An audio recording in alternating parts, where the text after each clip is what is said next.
Hello, everybody. Welcome to another episode of Steel Rose's podcast. This podcast was created for women by women. You're hearing Jenny today. I hope everyone is having a really, really fantastic week or had a fantastic week. And when this episode drops, I'm going to say I hope everyone had a great weekend. So, sort of just diving in, this past week, I finally did something that I've been saying I'm going to do for a really long time. And I kept putting it off because I continue to deprioritize myself, not as badly as I used to. I've gotten much better at it than I was before and asking for my own space. But I do have still these tendencies where I'm like, I know this is something that I need that's going to really make me happy or make things easier for me. And identifying these things and actually doing them is what's really been a huge game changer for me as of late. So I kind of want to start there talking about that. So I finally, after many years of saying I wanted to do this, I came across a promotion for a cleaning service and very affordable because I otherwise probably wouldn't have done it. And, you know, I signed up for it and I felt incredibly guilty doing it, which is a little crazy to me because I know that I need the help, but I think that might be twofold. One, I feel like I need to be the one cleaning my house. This is my home. This is my family. Like I need to be cleaning up after them. I should be responsible enough to do this, et cetera, et cetera. And then the other part is financial. Now, this wasn't that big of a deal. Like I actually saw this, the promo came across our business, our Instagram account. And I happened to see it on the business side of it. And I jumped on it because I was like, oh, well, if we have a cleaning service, like what could this mean for me on the weekends? Because a big problem that I was encountering over the summer and, you know, just recently over the past like year or two was that I really want to have fun on the weekends. And that sounds nuts that I would call that a problem, but I want to have fun with my family. I want to hang out with my kids. I want to do fun things. I don't want to be having to, you know, clean for 4 hours and then cook for 2 hours and then put laundry away for 2 hours. And then it's like, okay, well, that's 8 hours out of your day. What do you have left for your family? And what was happening was I would try to get up early and clean at like 6 o'clock in the morning. You know, I do try to like pivot and act accordingly. So I was trying all different ways to fit everything in. And I got to a point where I was just like, you kind of have to admit here that you need some help because it's just not feasible. And I know that, you know, it might sound crazy to say that, but it's real. It's a real reality of being a working mother is that Monday through Friday, 40 hours out of your week, you're working. And then for those of us who commute, some of you lose another 10 hours a week to a commute. And then on top of that, what happens during my week is I work all day and then I do dinner for my family. I have to help the kids with all their homework. We get everybody through showers. Like by the end of the evening, I am certainly not going to be cleaning anything. So, because then I want to have some time to myself to hang out with my husband too. So it was really backing up on me. And then on Saturdays, I'm like, oh, this is my free day. I want to be able to enjoy myself. I want to go out with my kids. I want to go do something. Well, I was spending, as I already noted, like 8 hours just doing chores. I'm like, this sucks. So the result was me going ahead and gifting myself with time. And it sounds crazy, but that's how I was able to wrap my head around it and be okay with it. And it sounds funny that I had to convince myself to be okay to do something for myself, but I did. I had to really rationalize it. And in my head, I said to myself, your time is valuable. You're only getting one chance at all these weekends with your kids. This is the time. Like, just do it. You found this affordable thing that you can do and have someone come out. So last weekend was the first weekend that the woman had come out to clean, and she came in the morning and, we had a lot of Halloween activities that we were doing. I let her know what time I needed her to go, and she got the bulk of the cleaning done, and plus some stuff that I don't actually normally do, which was a little embarrassing to see her cleaning something that I was like, oh my gosh, I do that like once a month. It really gave me the ability to enjoy and appreciate my family. And it sounds so simple to say that. And It's not though, because for many years I couldn't afford to do this. And I also didn't do it because of other, my own conscience or whatever. And I would get resentful on the weekends because my husband would be hanging out, like the kids would be all relaxing. Everyone's having fun. They're going to go to the park. And I'm like, oh, good. Go to the park. I'll get more cleaning done. But that's crappy. That sucks. Like, you want to be able to be there to have those moments with your family. And it's incredibly important and it's uplifting and it's valuable. And, you want to be there. And it's just, it was a huge relief. So we got to do a fun, town trunk or treat. We got to come home and have dinner in a nice clean house. I got to sit down and enjoy food with my family, which also almost never happens because 9 times out of 10, I'm cleaning as I go. And then everyone sits down to eat and I'm still cleaning and it gets away from me. And I'm sharing all of this because I think that some of you probably have the same situation where you're constantly on your feet, constantly having to do something, and you really don't get to take that all important time to enjoy your kids, enjoy your family. And as I mentioned, I would get really resentful and I would get to Sunday and I'd be still exhausted. And, there was no time really where I was just hanging out and relaxing. And it was just amazing. And then on Sunday, I was able to, I'm incredibly grateful that I was able to, for the first time in probably my kids' lives, just hang out with them. And I know that sounds really crazy because my son is 7, the twins are 6. But for the most part on the weekends, it was always okay, half the chores on this day, half the chores on that day. And then there wasn't a lot of time to just relax because if you take into account groceries, everything really, it's just, there's not enough time for it. So I was just so thrilled for that. And then even for this weekend coming up, I'm recording on a Friday night. I'm really looking forward to it because I know the house has already been, deep cleaned. All I have to do is maybe a quick touch up, and which I already started doing. And then that's it. And I can enjoy the weekend. And I'm super excited. And I'm tomorrow, the weather is supposed to be beautiful. I'd really like to take my kids out for a hike and just spend a lot of time outdoors, which is really what I love to do, and just enjoy some really quality family time that I wouldn't have normally gotten. And I am beyond grateful to be able to do this now. And this has been years in the making. And it's just gotten to now where at 39, I'm able to do this and I'm able to take that step. And it is a huge gift. And I keep saying gifted because it's a huge gift to be able to do that. Do you want to say hello to everybody? Yeah. Say thank you for listening. Thank you for listening. Okay, go sit down, okay? Can I say it? You want to say it too? Yeah, can I say Go on. goodbye? Oh, no, not yet. At the end, you can say it. Here. So as the girls came into the office to hang out with me while I record. So yeah, it is truly a gift because I've had to work hard for a lot of the things that we have today, and to be able to do this now and to spend that extra time with my kids is invaluable to me.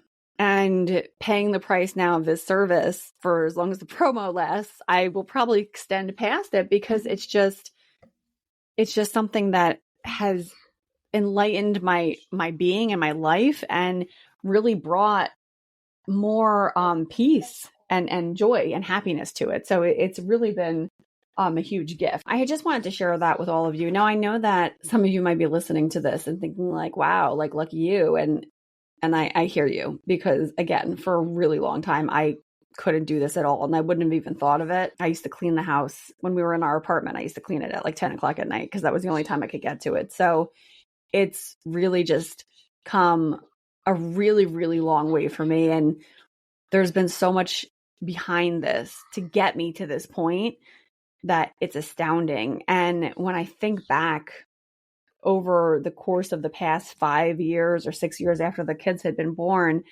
and where we were when everybody was born and how it started and where we are now, we just had a notification on I just had a notification on my phone that it was the anniversary of us purchasing our house. And it's interesting because it's our 2-year anniversary for purchasing our home. And we celebrated that more than we even bother celebrating our anniversary, because our wedding anniversary is like, we know we're here.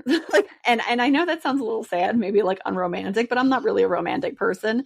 We don't, we kind of acknowledge our wedding anniversary, like high five each other. But, in the grand scheme, we really don't do anything major, which also, you know what, I do want to note something about that, because I think that, now in today's world, because everything's on social media and there's a lot of attention and eyes on everything, I think a lot of people, you like to share your moments and share everything with people, but I think a lot of people get that that sense of like, oh, well, I'm missing out on something, or my husband isn't that great because he's not, buying me hundreds of dollars worth of roses. And, there's this sense of like, oh, well, this person's always going out, or this person's always doing all these fun things, or this person's husband's always doing something. And there's so much of that out there that I think it's starting to make people feel like what they have isn't enough.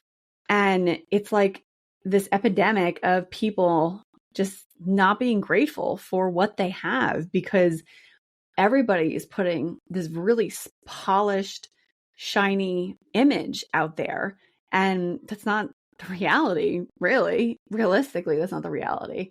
But I digressed a little bit there because I wanted to just note that, because again, like, you should take stock of what you have and how it makes you feel inside. And if you take a deep breath, think of a scenario. This is how I used to do check-ins with myself.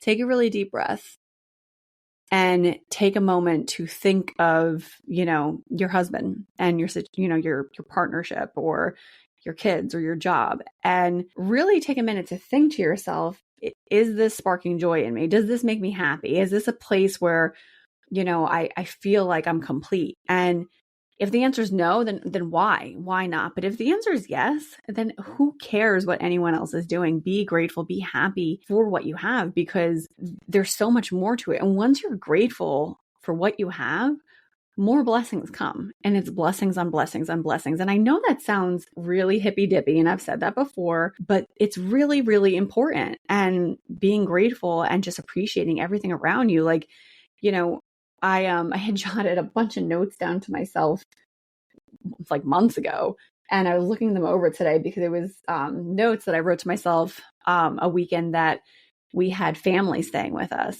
And I kept coming up with topics as my family was here because of just different random things that were going on. I was looking at it, and there's actually a couple of things. Appreciate the peace was one.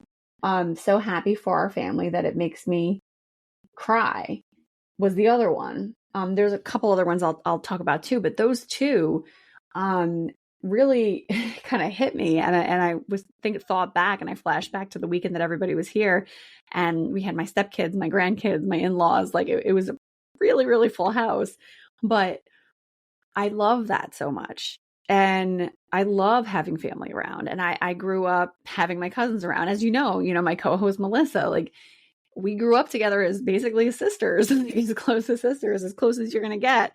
And it's just one of those things that, like, I just love having family around. I love cooking for everybody. Like, to me, it's such an honor to make a meal for my family. And when people come here and are visiting, and I can share a meal with them and share food for them that I cooked and they like it, I'm so honored by this. And it's just something that, like, I put a lot of love into my food. And so when people come over and I get to feed them with that, it's just one of those things that is a transaction from my heart. I had one of my little cousins, I guess they're my cousin's children. They had come over to visit, and they gobbled up my lentil soup, and it was such an honor to me. I was like, oh my gosh, I'll send you with some home. So it's just one of those things, like, you really have to appreciate those little moments and those things. I've talked on other episodes about how I will purposefully pause and stare at something and just take it all in.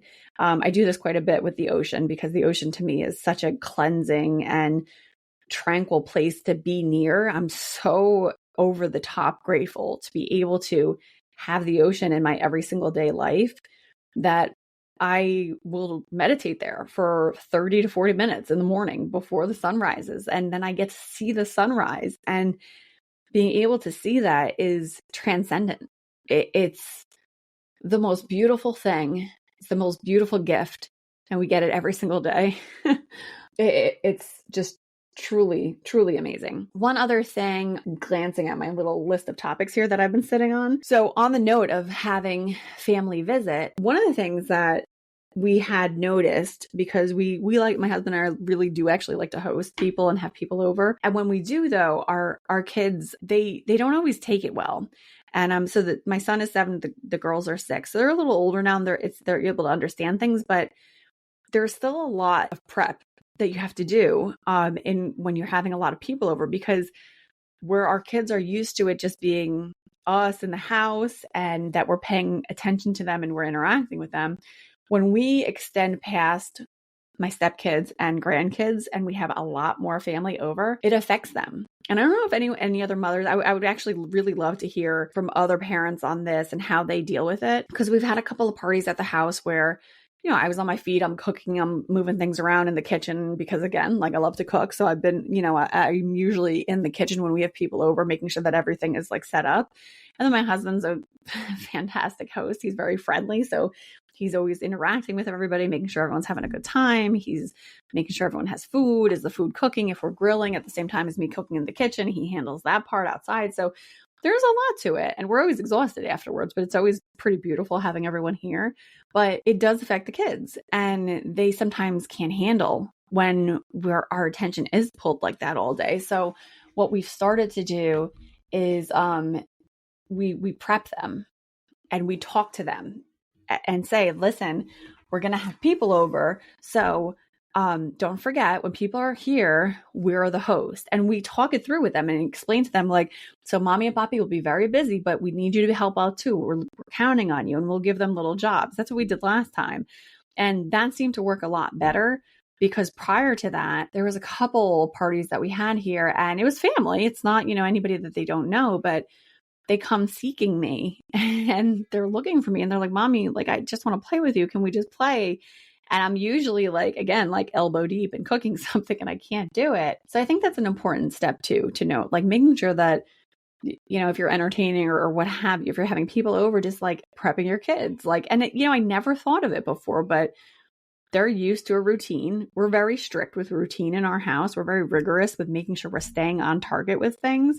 And they weren't used to having all these people over, and it really threw them off. And they told me a couple of times, like, we missed you. We really missed you, mommy. And I'm like, we need to do this better for them. So that was kind of like something that we had figured out over time. I would love to hear from all of you. Someone tell me like how you're handling it, or even if it's an issue at all. And maybe it's just unique to my situation, but I have a sense that it probably isn't. One other note that I had written down was being able to stop and relax. This has been something that has been like a challenge, as you have all heard me say many, many times throughout pretty much my entire adult life. Like sitting down and relaxing I've always said, like, that's not my thing. I can't handle it. I can't do it. Like, to just sit and do nothing it's almost painful for me to be able to do that, because I feel like time is slipping away and I'm losing something. I have been.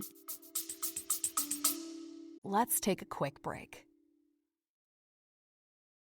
Are you interested in podcasting but not sure where to start? My name is Jenny Benitez, and I'm here to help guide you through your podcast launch and maintenance. Check out the link in the episode description for Podcasting Unboxed, your comprehensive startup guide. I am very excited to work with you. Making it a point to read on my Kindle. I'm reading this new, really, really fantastic book, and it's incredibly important. It's called Reimagine Inclusion by Mita Malik, and I'm actually reading it because Mita is going to be coming on as a guest in season 2.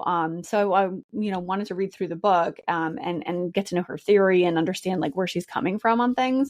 And the book is fabulous. Like I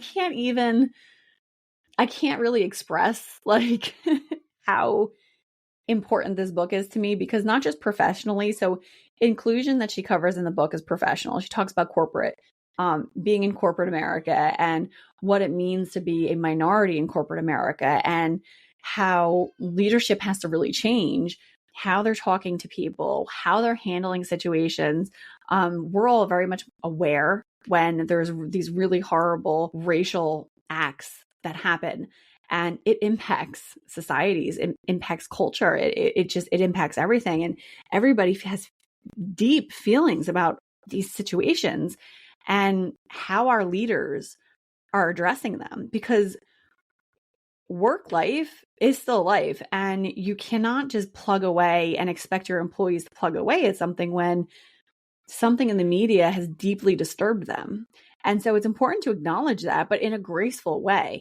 And then outside of that, just inclusion in general, how are we making sure that we're making space at the table for people, and making sure that if you have a seat at the table, making sure that people get a chance to speak, not just focusing on one person who's, the golden one, but giving everybody that chance to weigh in and have their opinion. There had been, now I'm not a minority, but because I'm a woman, there has been many times where I was pushed to the side on things that I am well versed in. And it would be incredibly frustrating. And that's double and triple and quadruple time harder for minorities. And then minority women, it's even worse. So all of that combined, Mita addresses a lot of this in the book. It's incredibly insightful. I also do strongly recommend, this is a little bit of a twist, and I have to tell Mita this when I talk to her, but if you're in a relationship that's interracial, this book is actually pretty helpful with that too, because there are sensitive issues that come up when you are in an interracial relationship that you, like for myself, I'm a white female, and there are things that happen that are horrible and we have to navigate them without, letting this horrible thing affect how we are and how we're treating each other, because that deep-seated frustration that happens when somebody is acting in a racist fashion to your partner is I can't even really articulate how much it hurts my heart when these things happen, because it devastates me.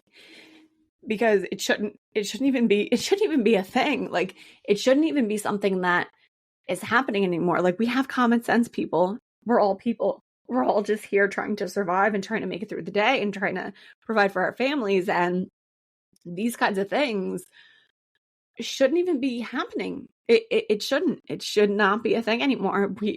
We should not be in situations where we're having conversations and people don't understand that there's other cultures and there's other cultures and there's other ways to treat people, and being sensitive to other people's cultures and not asking inappropriate questions of them. Like, use your common sense almost, but it's sorely lacking. And all these things still exist. I mean, there's been instances where, people wouldn't serve my husband.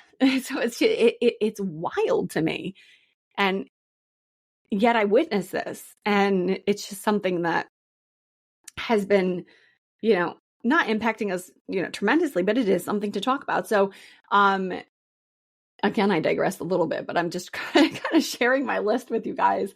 So I do strongly recommend this book, because while I was reading it for the podcast for season 2, it is helping me to be more mindful of my words and how I handle things. Because if you're in an interracial relationship and, your minority partner comes to you and shares a situation that was complete shit, and you kind of brush it off, you are brushing them off. You are brushing their feelings off, and you don't want to do that. So I do strongly recommend for anybody who's working in any kind of industry, and for any of us who are in these interracial relationships, pick the book up. Reimagine Inclusion by Mita Malik. It's on Amazon. I think I've downloaded it on my Kindle for, I think it was like half the price of the print edition, but it's really, really impactful. And she's a renowned author too. She writes for Harvard Business Review. You can find her on LinkedIn, Instagram. She's really, really, really phenomenal. The other piece that I wanted to just note, and this is just kind of like a final last piece, basically. Thank you. You're welcome. Close the door all the way, please. Thank you. So this other piece that I just wanted to bring up, because this is actually something that I've been thinking about for quite some time. So for those of us who are married, obviously you have time with your partner before you get married, right? And getting to know your partner's family and getting to know their parents, and your potential future in-laws. What I wanted to know, and I think that almost everybody goes through this, because from what I've heard, this is like an everybody thing, is that there is a shift in like the relationship, speaking from the woman's perspective, with your mother-in-law after you get married or after you have children. I think mostly it's after you have children, because once you get married, there's still a little bit there. My mother-in-law's phenomenal, by the way. Like, I have to actually just say that like a bunch of times. Her and I are very much alike, which is comical, because it's comical when we're both trying to be in the kitchen at the same time, because we're both women of the house and we both take cooking very seriously. And I mean, I think I've said it a bunch of times in here. I learned everything that I know from my mother-in-law and my father-in-law. Like, all the cooking techniques that I have, I owe it to them. The only reason why I even am a good cook at all is because of them, because of the methods they taught me and what they shared. They shared all their knowledge with me. So now I know how to cook all these really fabulous dishes, South American, Ecuadorian dishes. But with all that being said, there was a significant shift after I started having kids. And it's strange because the reason why I'm saying it's strange is because when my husband and I were dating, my mother-in-law was like my biggest advocate. And if my husband and I got into a fight or anything like that, and she was always in my corner and was like, you got to do this, or you got to get in there and make sure you give him food and do this. And, she would give me all these tips, which is cute. And I also made an effort too, when we were dating, to learn Spanish, because my mother-in-law only speaks English, or excuse me, she only speaks Spanish. So I was making it a point. I was like, I really, really need to learn Spanish, because I want to be able to talk to her at my father-in-law. So for a really long time, we used to be able to converse and stuff and everything. So it was, I mean, seriously, like wonderful, wonderful relationship with her. And I still do to this day. I have so much love for my in-laws. It's there. It's just there. There's nothing more to say about it. It's just there. I have so much love for them. But there is this twist to it. And I think I don't know if it's like a territorial thing, or, and please guys, I really, really would love to hear from anybody else on this perspective, because if you think that this is like cuckoo and it doesn't make any sense, like, I want to know. Maybe it is just a me thing, because it could be. But, the relationship shifted a little bit. Like, once I started having kids, and it might have been what I've been kind of thinking about this and putting together like a theory on it.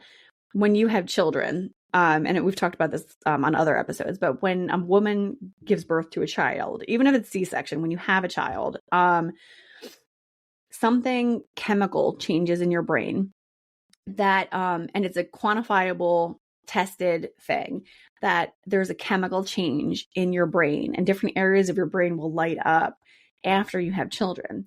And this actual physical shift is basically nature turning you into a mother and giving you instincts that you wouldn't have had before. Now, one of these instincts, I don't know if it's selective, maybe it's a selective instinct from my husband's side. I can hear my kids get up before they even leave their room. Now, that's a lot because they're on the other side of the house, but I can sense when somebody's awake. And when they were babies, it was the same thing. I knew that they were going to cry, and I would start getting up, and my husband would be like, why are you standing? And then 2 seconds later, one of them would start crying. And I'd be like, well, I thought I had a feeling somebody was going to start to cry. There is this like physical shift, right? Now, taking that into consideration, let's shift over to the woman who birthed your son or your husband, your partner, whatever. The woman who birthed your partner has that shift as well. So she feels that bond with your partner, and she's also going to feel that bond with your kids, because that's her bloodline too. Those are her grandchildren. And I think the competing maternal instincts cause friction. And I've heard it from many, many, many women who have said to me like, yeah, my mother-in-law used to be amazing, but, not so much anymore, or not after that, not after I had so-and-so. And I always thought it was really interesting because I thought maybe it was just me at first, because my mother-in-law and I are very much alike. So in that sense, we are going to bump heads just because of that. But yeah, I'm very curious of the dynamics and how it changes for everybody else and what it means to everybody else.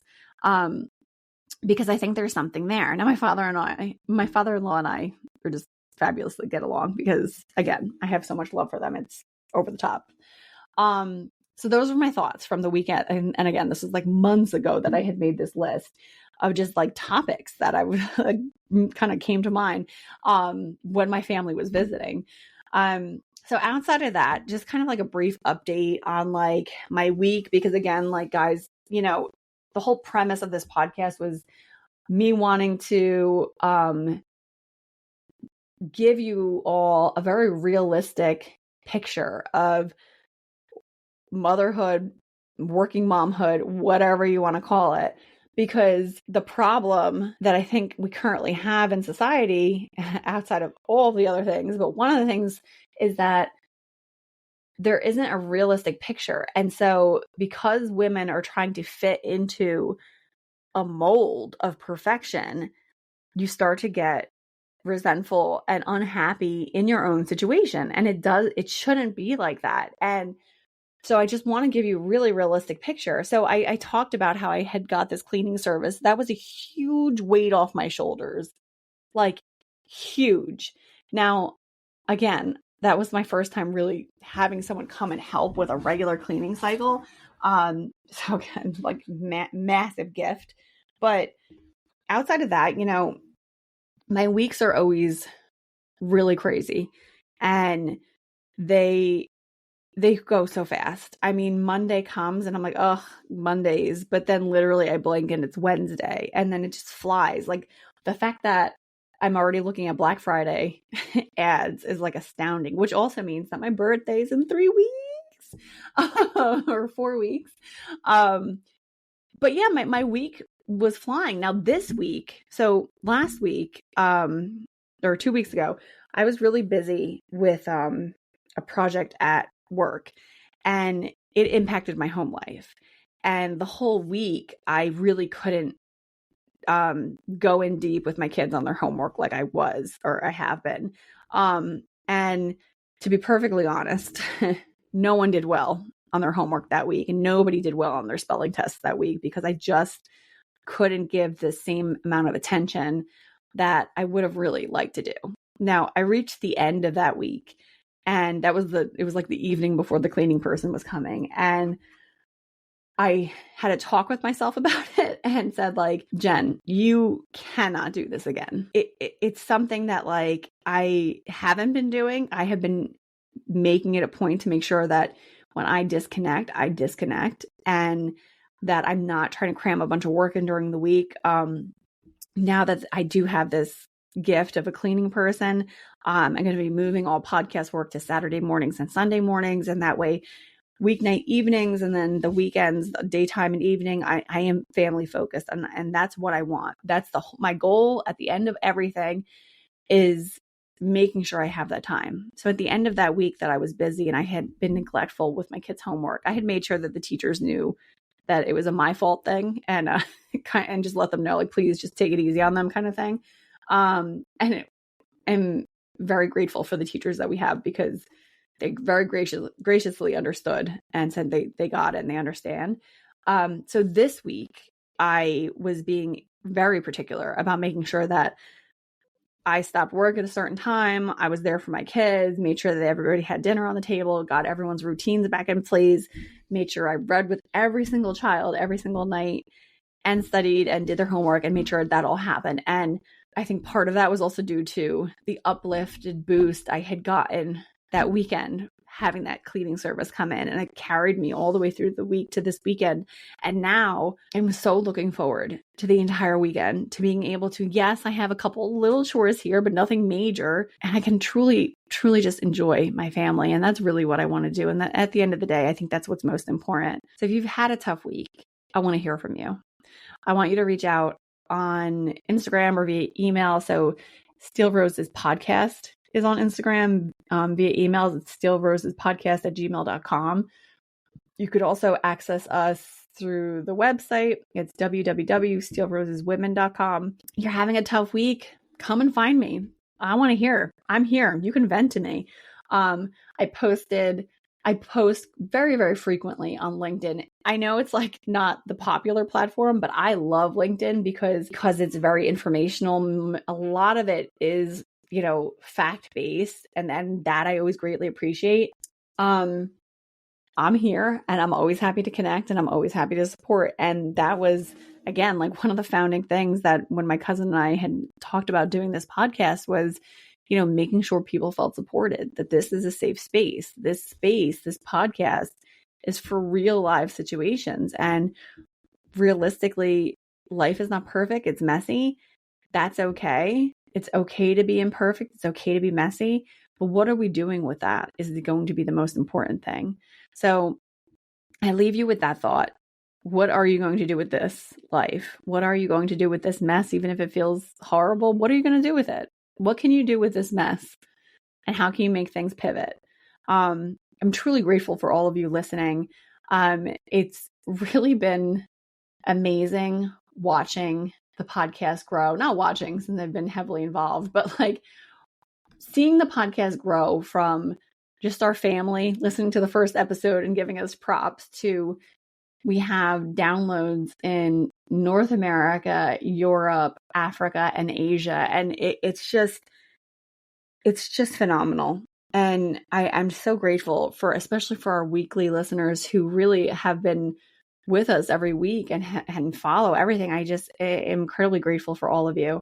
Don't forget to listen to my Wednesday VIP Thoughts modules. I've been recording them for a while and I'm finally putting them up. So every Wednesday you get just a Jenny Thoughts episode. So take a listen to those. They're very quick and you can just randomly throw it on. It might be something inspiring for you for that moment. And then get ready for season 2. Season 2 is going to be super fun, and I'm probably going to talk about it every time I record from here through December. Season 2 will launch in January 2024. We have a great guest lineup for it. I'm incredibly excited for those. So stay tuned for that. And you know what? Thank you for listening.